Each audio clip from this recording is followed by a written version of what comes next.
Hey, what's up, everybody? It's me again. It's your boy TeaRon. That's TeaRon. Period. And we are here on another special episode of the Ubiquitous Blacks podcast. I don't even want to waste any time because we're going to take up all the time today with the person that I have brought to you. Ladies and gentlemen, wait a minute. What do you want to be introduced as? Go ahead. Tell the people who you are, where you're from. I should have asked you that at the top. I'm just going to get into it because I'm ready to have some fucking fun. Me too. Go ahead. I'll let you take it from here. Tell the people who you are, where you're from, what you do, all of that. Hey. My name is Tiffany. I go by Leo Rochelle. I am the founder and creator of the Fat Girl Chronicles podcast. And also the co-creator of a podcast called A Whole Lot of Dumb Shit. Listen, we have a good time on both of them. So the Fat Girl Chronicles happens every Tuesday, which we lovingly call Fat Tuesday. We record from 8 to 10 p.m. We are found everywhere, literally everywhere. You listen to podcasts on like the podcast streaming apps, but you can also find us on YouTube, Facebook, Instagram, and Twitter. Okay. And soon enough, we'll have a after dark version of the Fat Girl Chronicles where we're going to talk about sensuality, sexuality, and educate some people on some things because it's folks out here not getting they, you know what I'm saying? Not getting they thing off. So we'll be talking about that on the After Dark version of the Fat Girl Chronicles, and that's launching in June. And then, outside of my podcast and things, I am the artiste. I'm an artist. I do custom intuitive canvas paintings, custom hand-painted hats, denim jackets, jeans, shoes, all of that good stuff. So I'm an all-around creative, and I do creative things. So you can find me at Royal Outcast with a K, Royal Outcast Artistry under my creative things. But I also do fashion and wardrobe styling too. And I haven't relaunched my fashion and wardrobe styling as of yet, but that's coming back. And that's coming back under Royal Outcast Styling Academy because I'm going to teach you all the things that you need to learn about being your best self when it comes to your clothing, okay? So you must have roots in the Caribbean because you have 13 job. Listen, okay? Hey, man, okay? You're doing all the things. I love to see it. Let's get into. So, what was your venture into podcasting? Because you've been doing it for a while now, right? Yeah. What's your venture into podcasting, and how do you keep up too? Because I could barely do the one. So, where does that come in? Find the time and the energy to be doing all of that. Well, I started podcasting way before it was called podcasting. I started it when it was still like video blogging or blogging. And I did it on Blog Talk Radio. Like that's how long ago I did it. I started on Blog Talk Radio. And I just started it because I wanted to talk. Like I went to school for radio and broadcasting when I was in high school. I touched base on that. And I thoroughly enjoyed it, but I didn't go into radio and broadcasting in college, which I should have. But anywho, I started doing it then. I think it was like 12 years ago when I started doing it. And when I started doing it, I just had a good time talking. But I was always talking to myself on Blog Talk Radio. I would put it out there, but I would end up talking to myself. And I listened to some of my previous episodes and I just chuckle because trying to talk for 30 minutes by yourself when you're new to the game is so hard, okay? It really is though. Even when you're seasoned in the game, talking to yourself for 30 minutes is still a hard thing to do. So I used to enjoy it, but I used to touch on topics that helped me to keep going, to keep progressing. One of my episodes was called Sister Big Bone. One of them was called A Thank You Letter to My Haters. Like I used to just be out here writing stuff and then I would talk on it. But I had a good time doing it. And so I progressed over time. And I even had a live show at one point in time. It was called Let's Keep It All the Way 100. And I recorded that in the studio. We had a live DJ. Like it was literally like Jimmy Kimmel at night. You know what I'm saying? They had the whole little setup, but instead of a band, I had a DJ. We had a bar set up. People would come in, they would sit down, talk with us. We had a house drink. It was called the All the Way 100, and it was Hennessy and papaya juice. Listen, we was getting the people lit for disaster now. Listen, we was getting the people lit, and it was a whole little situation. You come in there, bring your vices with you, but it was a space for us to come in there and have a good time, but also have real conversations. Like you can come in there and just be talking BS. No, we come in here and we talk. We gonna lay it all on the table. So when you leave here, not only is you feeling good, but you feel like a weight is lifted off your shoulders a bit. You know, so that's always been my goal, is to tap into the real shit, but make it a safe space for people to talk about those things. So it's been a fun journey. And then I did the Fat Girl Chronicles, and I started that by myself. And then after a while, I didn't want to do it by myself no more. So now I got co-hosts, and I got 2 dope male co-hosts, surprisingly, on the Fat Girl Chronicles. Now, so you actually ventured into a territory that a lot of people aren't able to do, even with successful podcasts, and that's doing live shows. You did that before you even started doing the current stuff, right? What, like, okay, I find it very difficult to maintain like a team, and when it comes to these different endeavors, because you have to, you know, work with the right people. You have to make sure that your network of people have, if not the very same vision as you, a similar vision, so they kind of get the bigger picture of what is going down. Otherwise, it just never works out.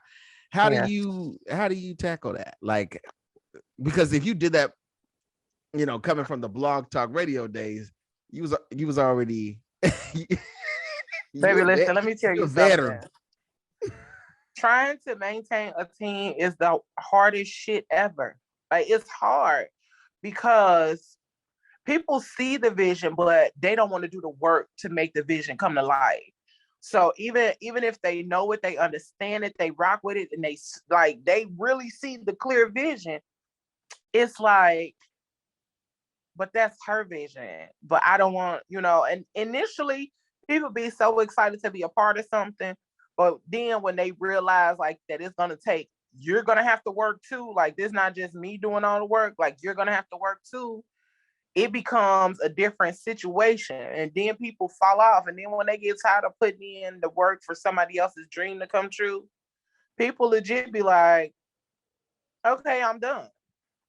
But then I've dealt with different personalities. And I've dealt with people telling me what they were not going to do when it came to me telling them what we needed to do for the show. And let me tell you, baby, that's what we not gonna do, okay? You're not about to tell me what you're not gonna do, and it's a part of the plan and the vision. So I've had to learn how to manage people in doing this podcasting thing. And when I realize like you're not a fit for the team, it's hard for me to let people go, because I will try to give you a chance. And then when I realize like you're becoming more of a burden than you are a help, then that's when I'm like, okay, no, I gotta let you go. And sometimes it's a little ugly, and other times it's just an amicable separation. Like, oh, okay, well, cool. You know, if you need anything, let me know. You know what I'm saying? Because life happens sometimes too with building a team. Some people grow and some people end up elevating in their own fields. So then they can't do. So it's understood. Like, one of the guys that was on the show, he got elevated to a higher position in his job. So I'm like, well, do your thing. But he will still pop on every once in a while. When he has time, he'll hit me up like, hey, what y'all doing tonight on the show? Can I come on? Sure. And he's still a big supporter behind the scenes. He'll still push, he'll still promote, all those kind of things. So I value those kind of people. that can leave and still support the vision because they still see it no matter even if they're not a part of it. So, but it's hard trying to rally people in, get on a schedule. So we had to really set a time frame for things to happen. With one of my Wednesday is usually my meeting day. We meet for PGC. We meet for a whole lot of dumb shit. Any other thing that I do, the meetings are on Wednesday. And it's a lineup.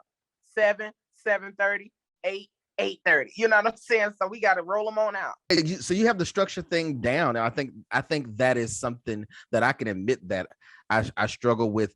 I have, like, as far as like the creative ideas, the format is there. Like I know what I'm hoping to achieve for the end result. I know how I expect it to come out, and I can kind of steer that thing in there, right? Right. But when it comes down, when it starts to be a whole lineup, a whole team, I'm like, like I cook, right?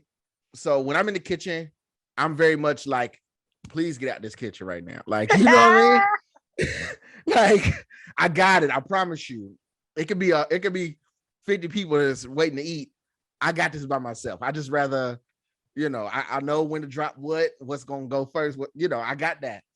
But as soon as somebody else comes into the kitchen, so I don't need necessarily that part. I just need like a couple of sous chefs, maybe a server, a hostess, somebody. Right. I need the other pieces. But yeah, I mean, like this particular thing, this genre, if you will, this podcasting stuff. I guess the same thing applies to other aspects of entertainment, but it's been one of those things where I've learned, like, okay, I learned how far I can go, or who I can deal with, what personality types I can like really vibe with when it comes to like trying to get things done. Let me ask you this, because I know where you are currently, but where did you grow up? Where are you from? I am originally from Gary, Indiana, up north. Gary. Don't make that face. I didn't do it. I didn't make any face. Don't make that face. Don't make that face. I didn't make any face. Yes, I am born and raised Gary, Indiana girl. So you got to get the hell up out of there. Yes and no. I love home, but home isn't developing. Like, you know what I'm saying? Like, home isn't growing. I think that was my face. Yeah, like home isn't growing, it isn't developing. In some areas it is, but as a whole, as a city in itself, home isn't growing and developing. And the parts of home that I love, it's like, it hurts to go home sometimes, like, because you see the place that you grew up look like a ghost town, It's little places here and there that you can still go to, but the city as a whole has been continuously taken advantage of, and it's by people in leadership. Like the people in leadership in Gary, they get in that position and then they take from the city. They don't come into the city and add to it. They come in, they take from it, and then the city continues to decline. Like, when we had one mayor, at least he was bringing city jobs and celebrities and all this other kind of stuff. He was stealing like a motherfucker. But he was still bringing stuff to the city to make it look like he was doing something, which he was. Like, we had city jobs for the teenagers. Yeah. We had festivals every summer where celebrities would come in and all this other kind of stuff. So it was a real thing happening. But after that, like, you just continue to see the city decline. Like, one mayor after another, the city is just like, now it hurts to go home. And I actually was blogging about, going home, but I had to take a break because I was emotional about it. Because the place that I love, like, there is literally nothing there anymore. Like, nothing. Nothing. Even my loved ones, like a lot of my loved ones aren't even there anymore. Like a lot of my loved ones, like aunts and uncles, have passed on. So even going back home is just to see my friends that still live there. And just to go to Chicago, which is my favorite city, like it's literally, I'm going to pass through. Like I'm going to pass through Gary and I'm going to go on over to Chicago. But yeah, I was born and raised in Gary. A lot of people say I don't sound like I'm from Gary. What does somebody from Gary sound like? Listen, I don't know. I don't know. Somebody told me I sound like I'm from down south, and I was like, okay, baby, I don't understand, but okay.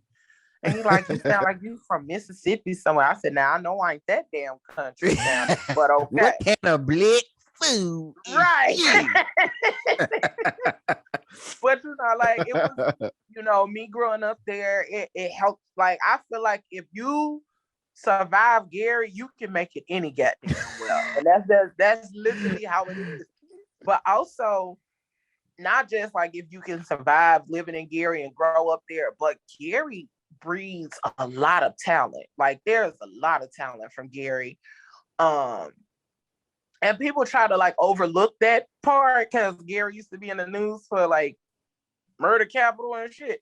But no, like I mean, people still be up there like, doing their thing and it be violence, but violence is everywhere. But right. Gary breeds a lot of talent.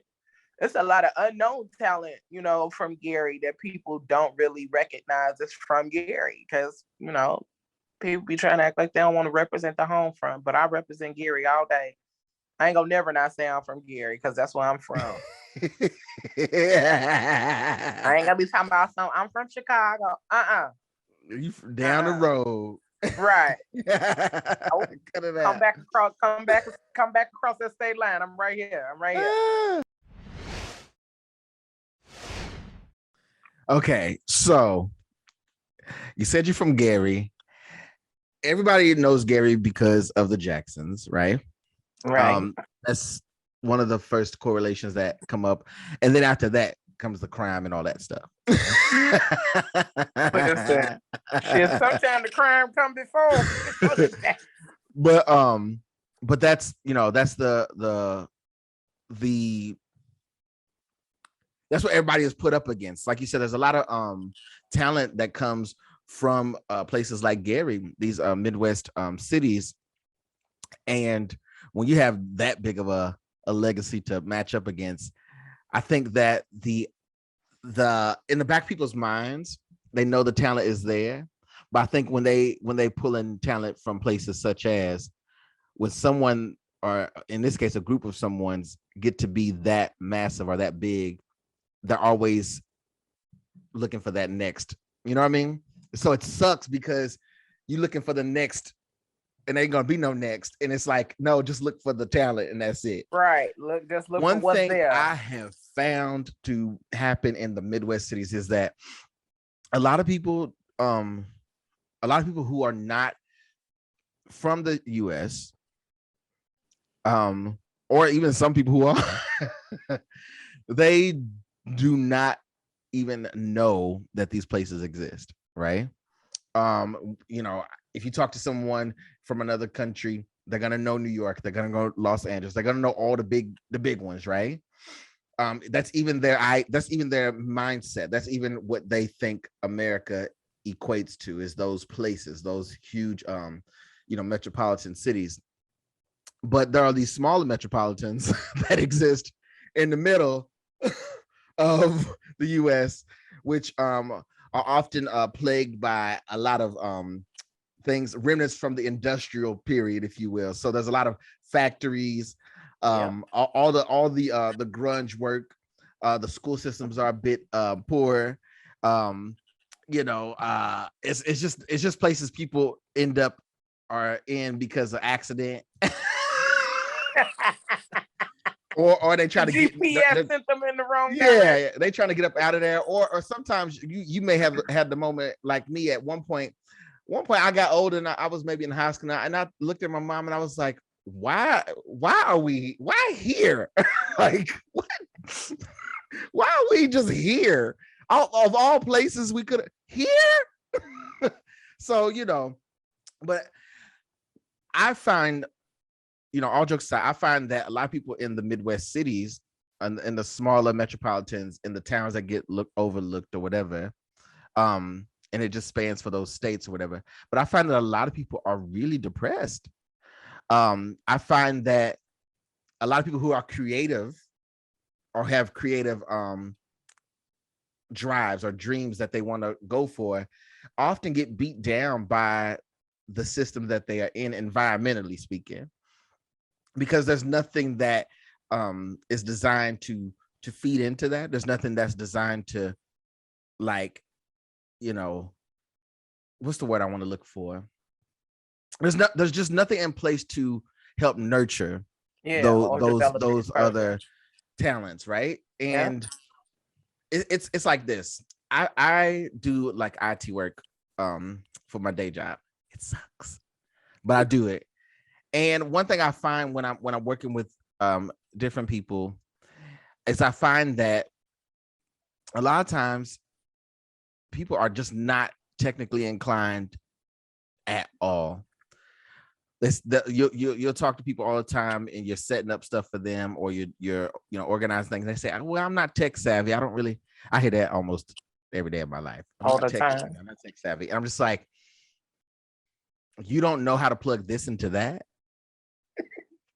Like, it's very simple. A goes to B and then B goes to C. To me, it's simple. But what I found is that when I started doing IT work, the thing that I found was that I had actually a skill that a lot of people do not have. Yeah. Right. And I've always been that way. I've always been able to, like, take shit apart, put it back together, or figure out how to work something. I think it all started from, like, growing up with the VHSs and you was trying to, like, record a live show. I figured that out. You figure that out. You figure anything out, okay?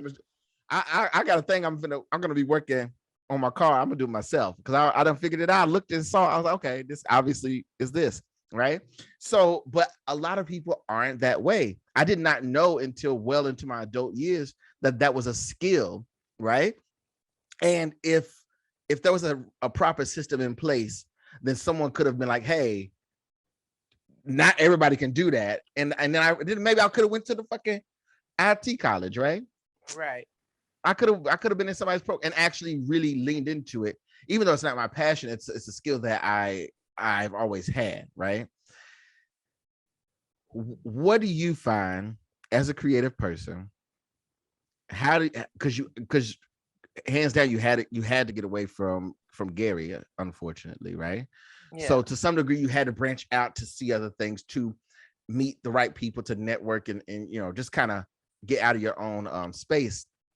But what do you think is, like, the step? How do we get people who are in these places who don't have as many resources to, like, get to where people like you are, where you are able to actually put things together, manifest them, and make them happen? Because it's not an easy feat. It seems like it's the hardest thing ever when you don't have anybody,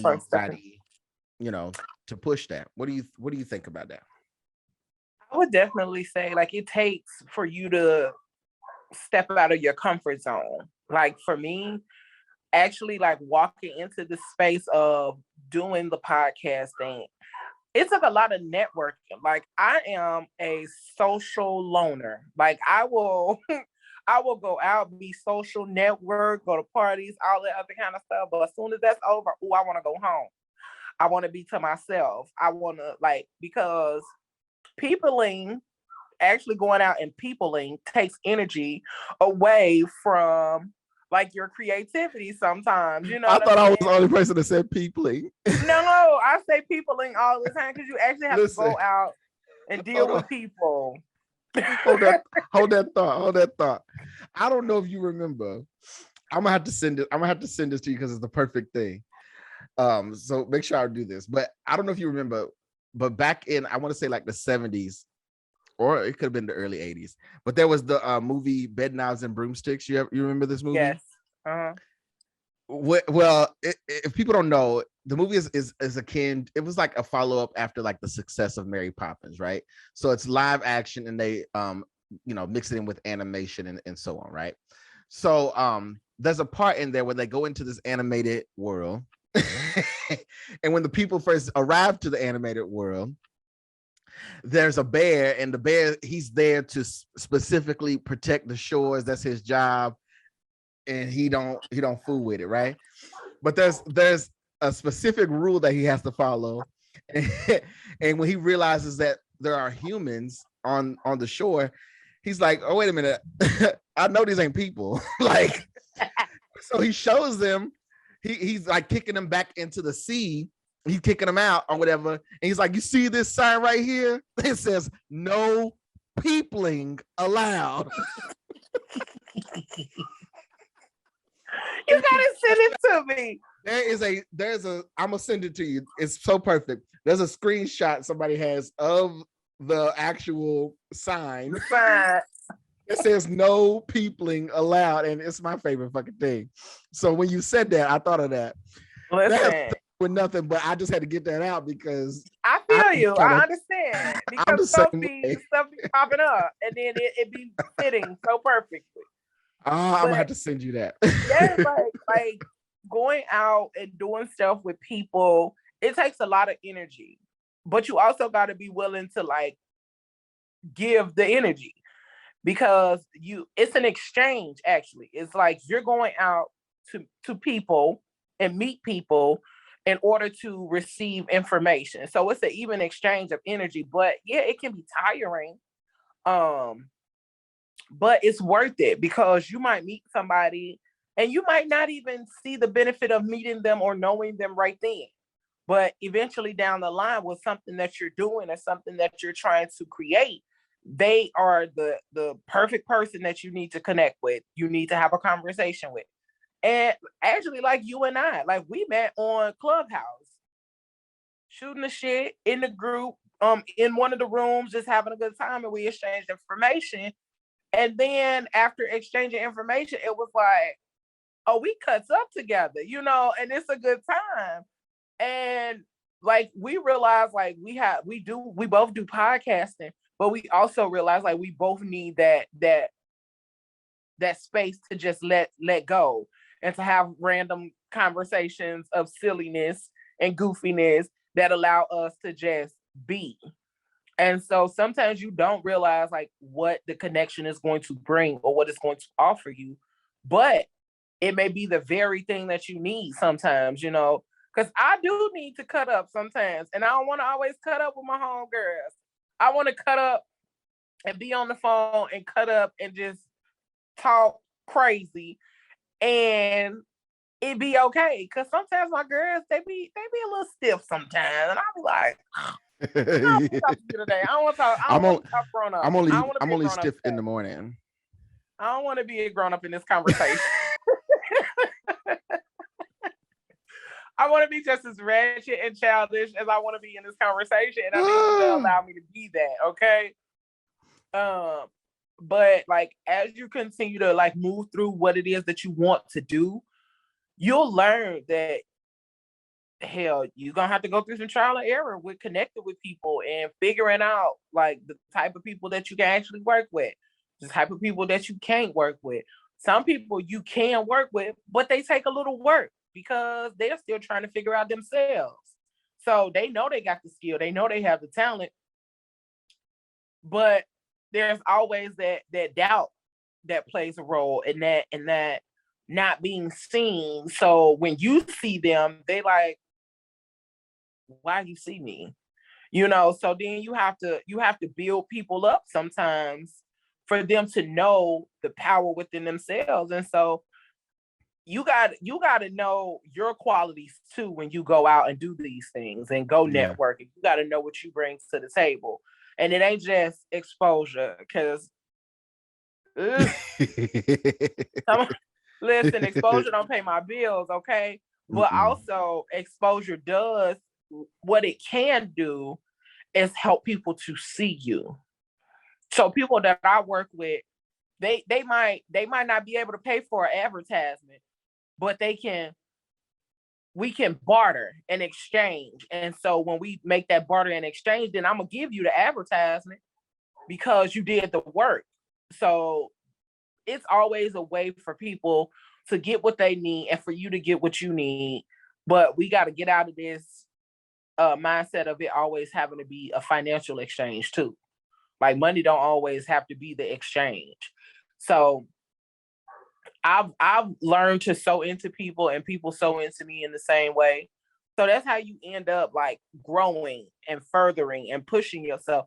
And we got to get out of this mindset of trying to only show the glamorous shit. Like, cause baby, ain't shit glamorous about where I'm at right now in my life. And I try to talk about those places that I'm in because people need to understand, like, even though all of this other stuff is happening behind the scenes, I'm going to keep pushing because this journey not about me. It's not about what I need. It's about what I'm here to do. It's about my purpose. And so when we start thinking about purpose and all those other kind of things, we'll start to maneuver in a way that we love.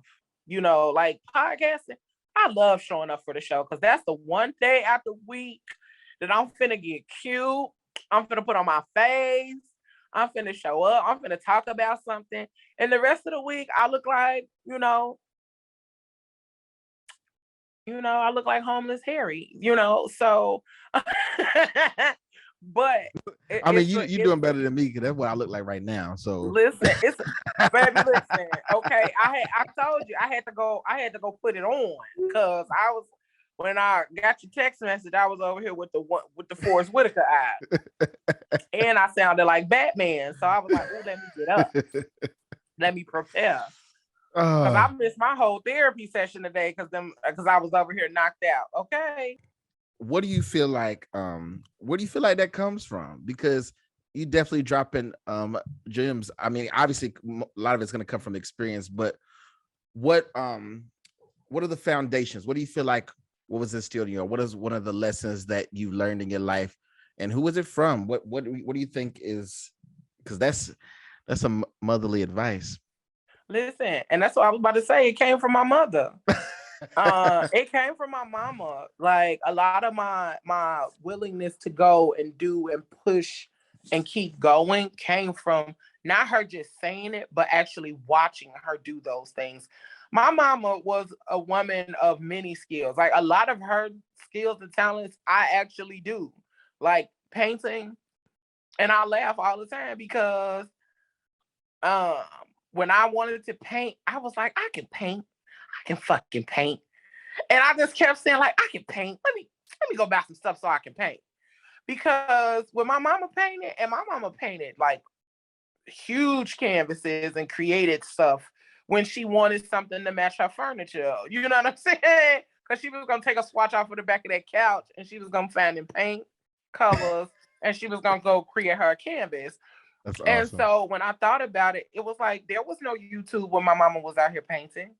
Like that was literally from her brain. And my mom was a woman who cooked. She taught herself how to sew.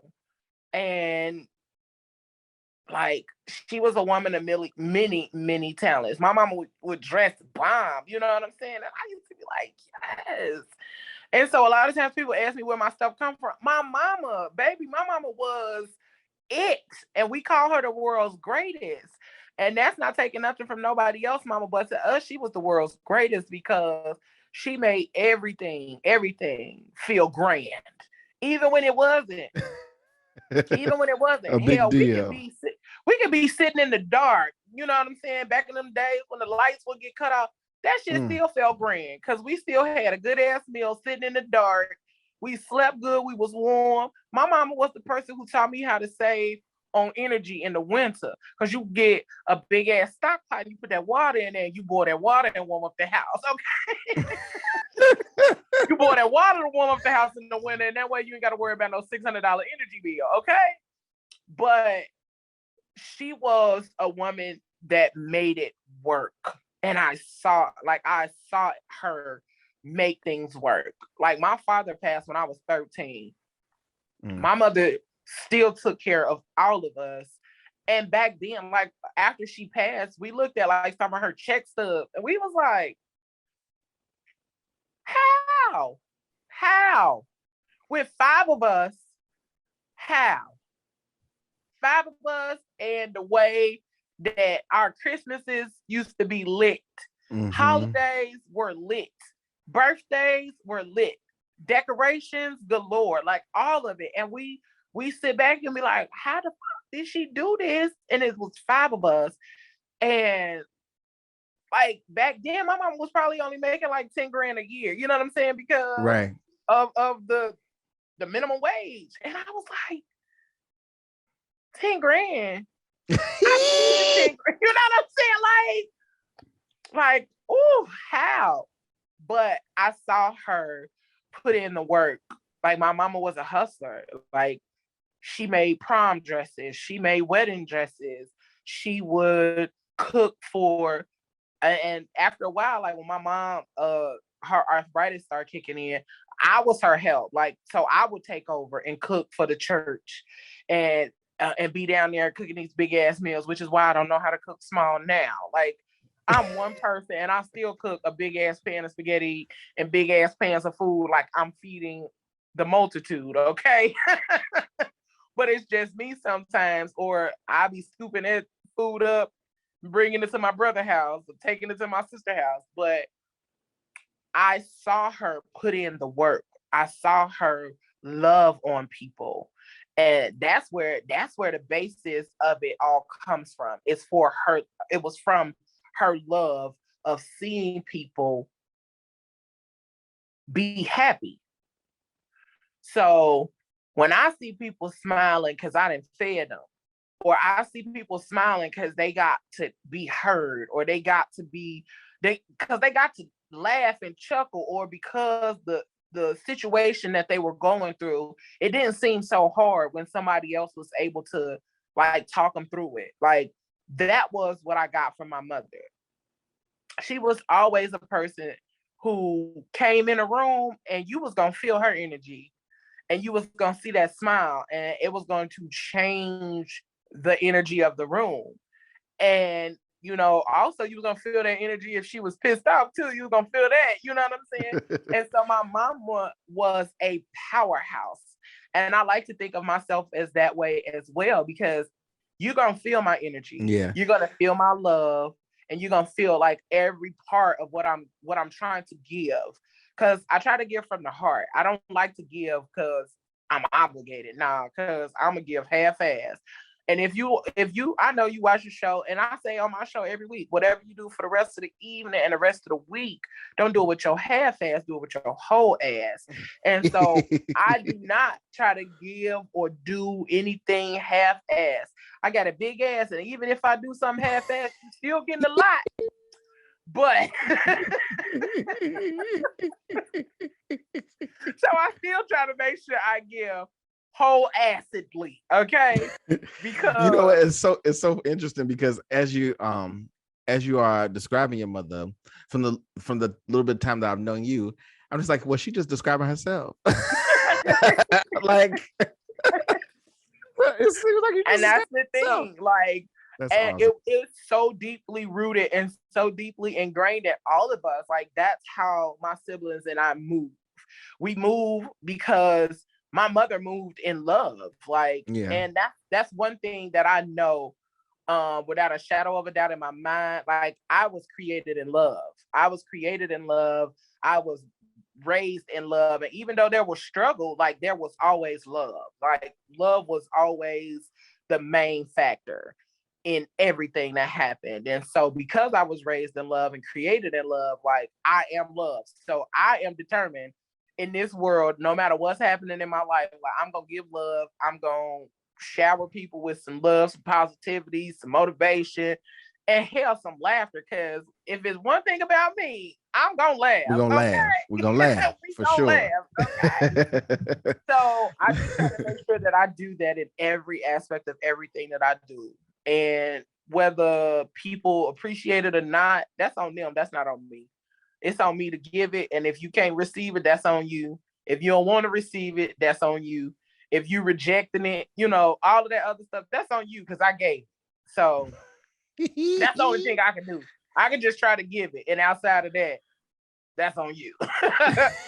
So that's what I do. And like I said, my foundation came from my mother. It came, not to say that my father didn't instill a lot, but my father died when I was young. So right. like the things that he instilled was his firmness. And although my dad was like a typical dad back then, you know what I'm saying? Stern. He went to work, came home. You know, you knew his presence. You know what I'm saying? You knew his presence. You knew he was there. He was gonna watch cartoons with you. He was gonna read his paper. You know what I'm saying? Typical dad shit. That's what he did. Right. And but you know, and do it again. mothers gonna, yeah, you know what I'm saying? He gonna go to bed and do it again the next day. But mothers are always going, moving in and out, doing, you know, so they're doing everything. And so when I actually am writing a blog called When I Think of Home, because I went home and was like, what the fuck is happening to home? Like, what is happening to home? Gary, it's so much going on in Gary that's not being talked about. And like, it hurt my heart to go home. And so I went through a whole journey riding through Gary and went past my childhood home. And that home is still standing there. Nobody's been in that house since we left it. And so your mom moved you all? Yeah, like, well, by the time we moved out of that house, everybody was grown. Okay. Oh, okay. Okay. Everybody was grown. And you know, she downsized because everybody was grown. So she downsized, moved into an apartment or whatever. But when we left that house, nobody's been in that house since we left it, you know, and it's like, damn, nobody's been in that house since we left it. That house still is standing as a structure, all of that kind of stuff. And that's why I was laughing about the whole love thing, because even my siblings and I said that house is still standing because of the love that was in it, you know, because every other house around it has been torn down, burnt up, everything. That house is still standing. It's weathered and torn and tattered, but it's still standing. Like, it still has a good fucking foundation and it's still there. And so I chuckle at the fact that, like, that house is still there and nobody's been in it since we left. And my sister said that was our house. And that's what the purpose of that house was. That was to be our house. And that was it. And I believe that. So I'm just, that's so wild. You got me over here thinking. Taking you back. Yeah. Oh, I feel good now. Okay. You are so silly. That made me feel good. Think about home and shit. Let me ask you. So, okay. Now, first of all, we just glazed over that. Of course, there'll be information in the show notes and stuff. When we say Fat Girl Chronicles, we want you to know that's with a PH. Okay. I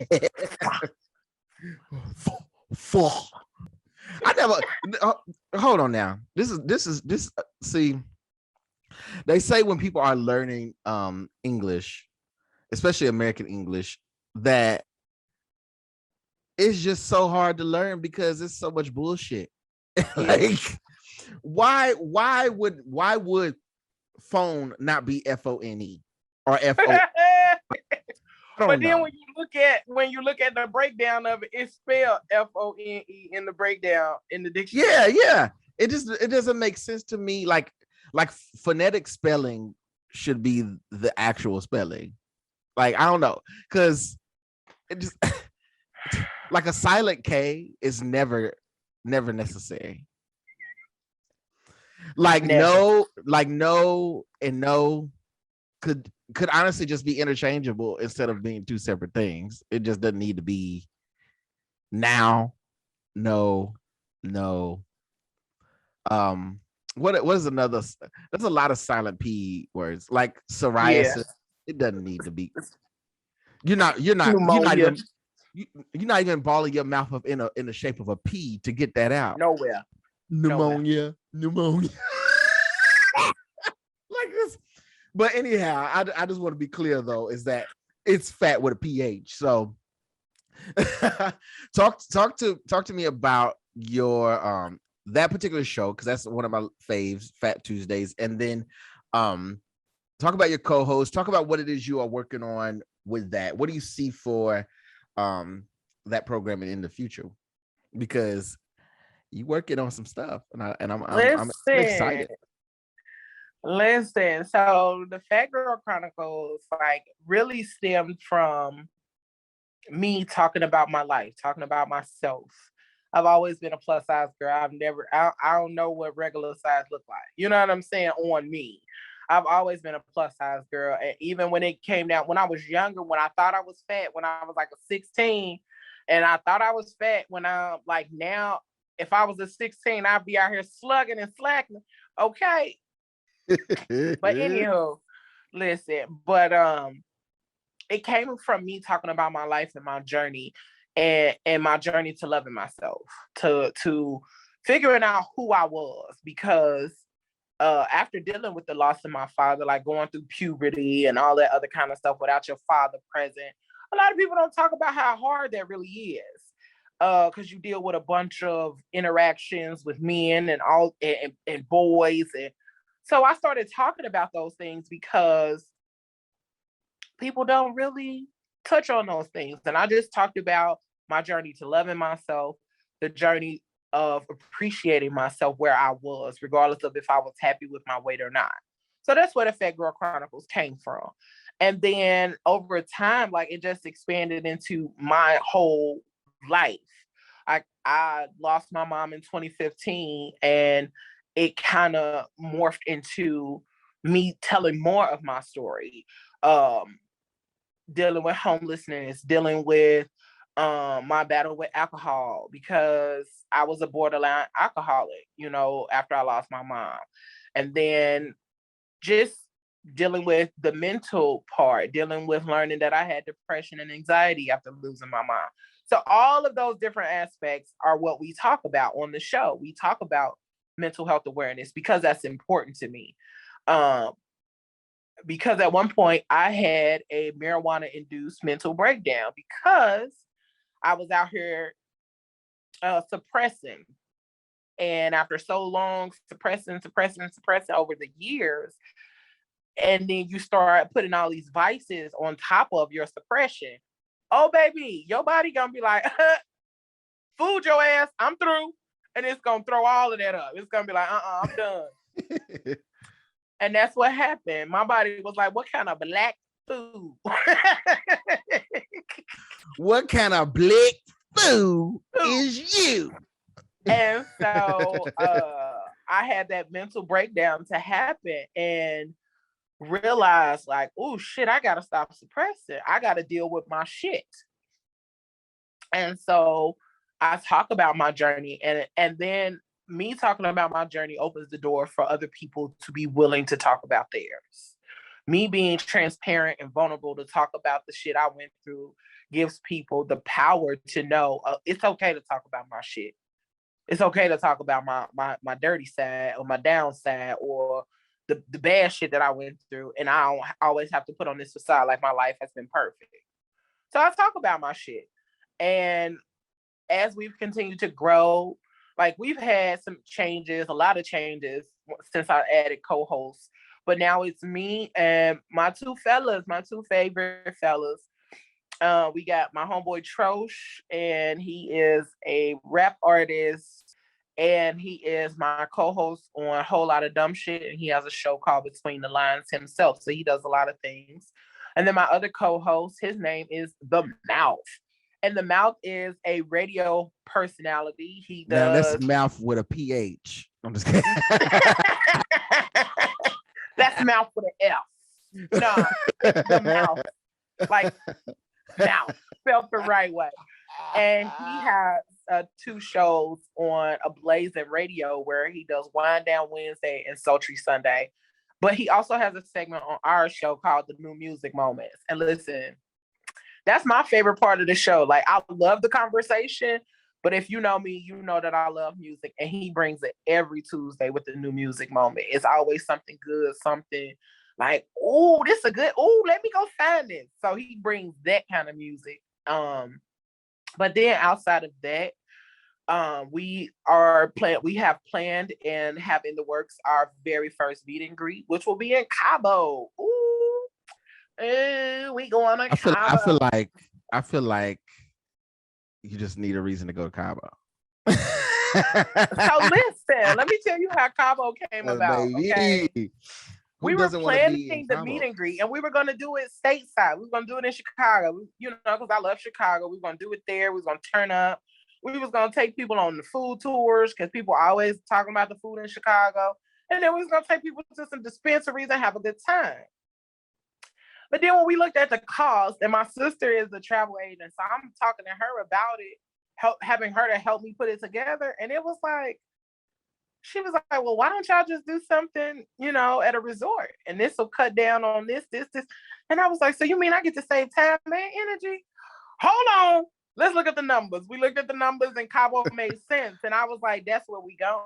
Okay. So when is that expected to happen? You can start booking now. We're going August 18th through the 22nd. You get to stay at 1, play at 3. It's all inclusive, food, alcohol, juice, whatever snack. Not juice. Because people need juice. You know what? Imagine if that was like the thing that started like getting people to go places. You know what I mean? Like imagine if that was like the selling point. It's like hey y'all, we're going to Jamaica. There's gonna be, it's gonna be an all-inclusive like resort. You're gonna get the weed, but never mind that, nigga. They got juice. Listen, I need my juice. You know what I'm saying? I need my juice. But all of you, I ain't going there. They ain't got no juice. Everything is included. Like everything. I don't know why they brought us here. They ain't got no juice. Right. They ain't got no Damn, juice. They ain't got no juice here. They got all this nigga. They ain't got no juice. Imagine going on Yelp and leaving somebody a bad review. They ain't had no juice. Well, the accommodations were okay. The room was nice, had a balcony, and it was clean. But God damn it, they didn't have no juice. They ain't have no juice. But they didn't have no juice. And I needed juice. I went in the refrigerator, they had everything but juice. Plenty of water, soda. But I wanted juice. Even a smoothie. They didn't even have no apple juice, no cranberry juice, no orange juice. They didn't even have orange juice for breakfast. But all of the accommodations are beautiful. Like you get to stay at 1, play at 3 because they have 2 sister resorts. So you get to go to all 3 resorts to see what they're about. We got some really nice events planned while we're there. We're gonna have a couple of contests, but it's our summer jam. It's also my birthday month. So my birthday is August 1st. We're gonna turn up August 18th through the 22nd. We're gonna have a good time. And I'm looking forward to it. You can go on Facebook or you can go on Instagram on the Fat Girl Chronicles page, and the link is in my bio there. So you can click on it, get all the information, all of the rundown of everything. Your passport is required, but even if you get it right before you go, like it has to be active 6 months after. So don't be out here doing nothing terrible. But I'm excited for the Fat Fam Summer Jam in Cabo. But we talk about everything on that show. But with the Fat Girl Chronicles, it's expanding into something like beautiful that I was not not to say that I was not expecting it, but it has grown in such a way that I can say that I'm excited about and that I'm happy at the way that it's growing and the way that it's going and affecting people. And to know that Tuesday is some people's favorite part of the week because we're on. Like, right. That really is like, oh, yo, really be like, you know how you feel Not it the right quivering here. of the voice. When you feel it in your throat. Mm. And You're like nuts. to know that we're the reason that some people get through their heavier days or their Saturdays, because some people are really going through, but they still watch the show, and the show is what is keeping them going Yeah. and helping them to feel that moment of relief. And I'm like, well, shit, I have a real responsibility now to bring what I've been bringing and more, so that people don't, so that we don't miss a beat. And so when you find that that's the response you get from people, you already know that you're walking in your purpose. So you just got to keep going.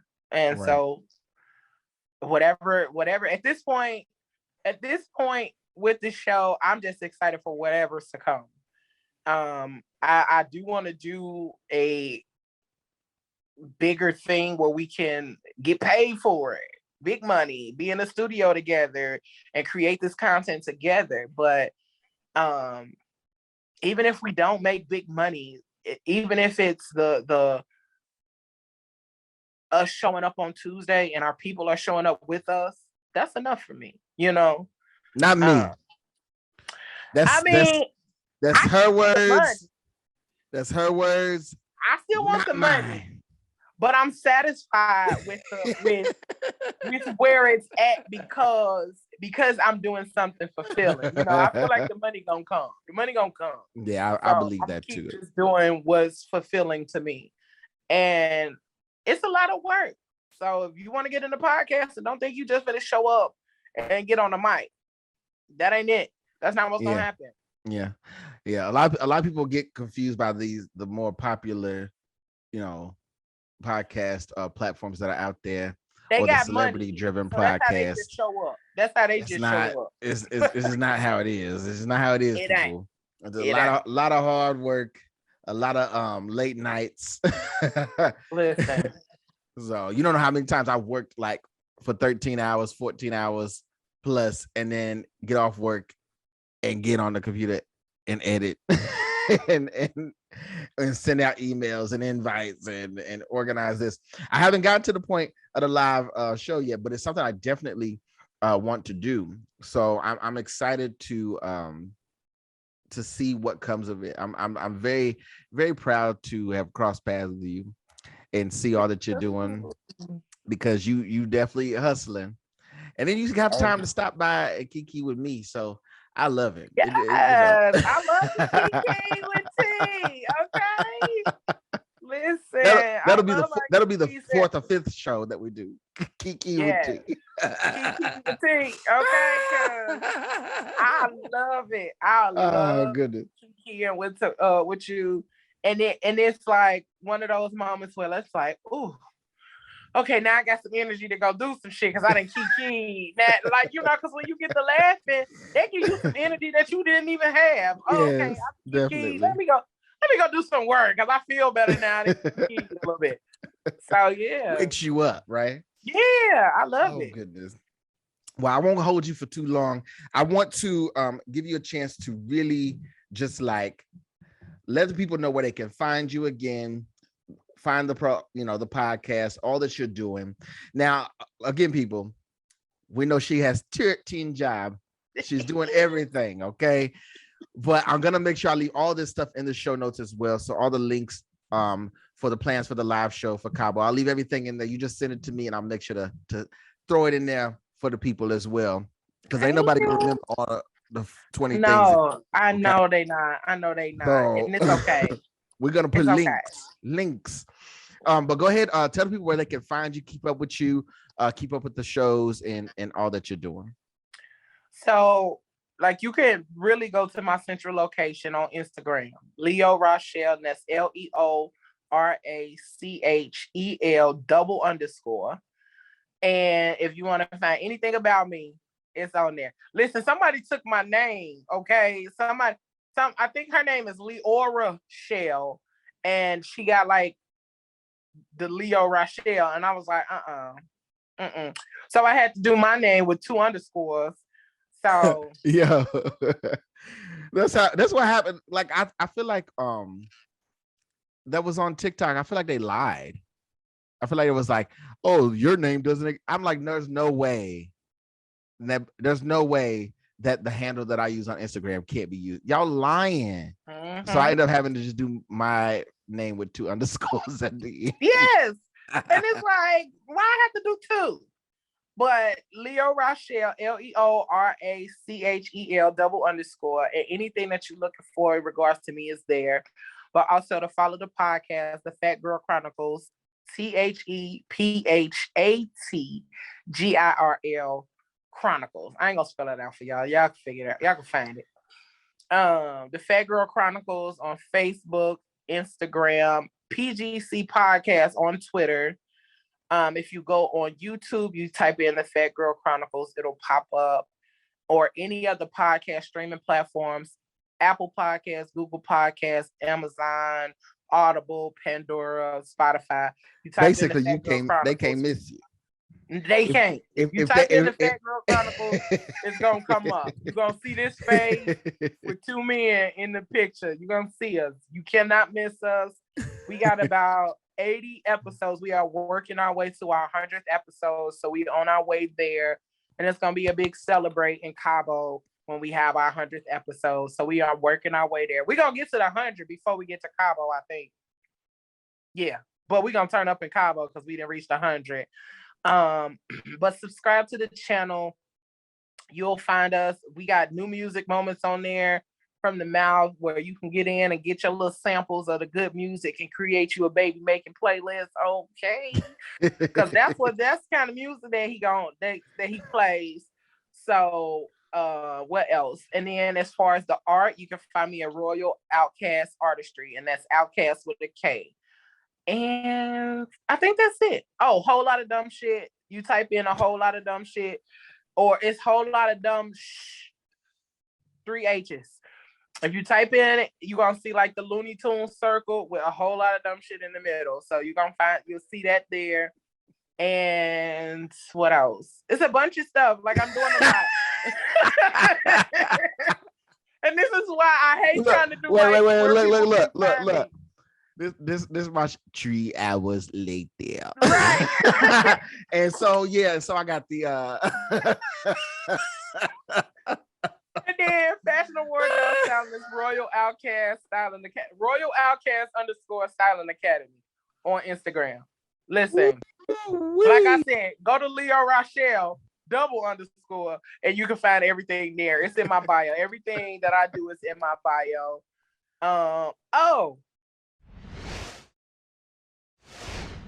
Thank y'all for listening to my little story. Thank you for having me. No, I definitely want to thank you for your time. And as you all know, y'all know who I am. And I say this all the time. I'm not going to, beg you. Yes, I am. Yes, I am going to beg you for sure. I am. If you can find us, you want to find us on Ubiquitous Blacks, you just type that into the Google. If you don't know how to spell it, guess what? You type it in, Google will be like, did you mean? And then you'll find us. I promise. You want to leave a review on Apple Podcasts. You want to leave a review. Now, any reviews that you leave on any podcast platform, you know that it's got to be 5 stars.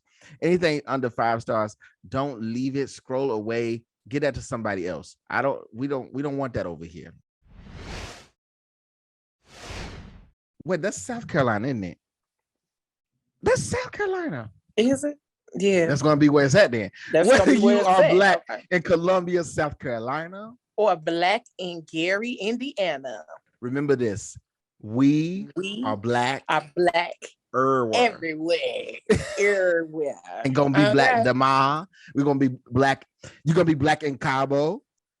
You're going to be black when you go to Chicago. You're going to be black for all the live shows, I'm sure. And it is.